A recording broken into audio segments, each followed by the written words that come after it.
আসসালামু আলাইকুম। আমি নাজমুল ইসলাম রাজু। আজকে আমি আপনাদেরকে একটা স্বরচিত কবিতা শোনাব। আমার কবিতার নাম কাঁটাতার।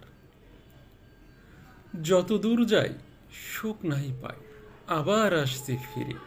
সেই কাঁটাতার ফেলানির ভার ধরছে আমায় ঘিরে। বলছে করুণ রীতি, দেইনি জবাব, পারিনি এখনো সেই প্রতিশোধ নিতে। তীব্র জ্বালার শোকের মালার কষ্ট রক্ত দাগে, কত ভাই রোজ করে তারে খোঁজ জীবন পথের বাগে। কাঁদিয়া গ্রীষ্ম শীতে, দেইনি জবাব, পারিনি এখনো সেই প্রতিশোধ নিতে। পিশাচের দল আজও অবিকল বাঁচিয়া ভুবন পরে, কত নিদারুণ ব্যথা সকরুণ ফেলানি কবর ঘরে। পাঠাবো ওদের চিতে, দেইনি জবাব, পারিনি এখনো সেই প্রতিশোধ নিতে।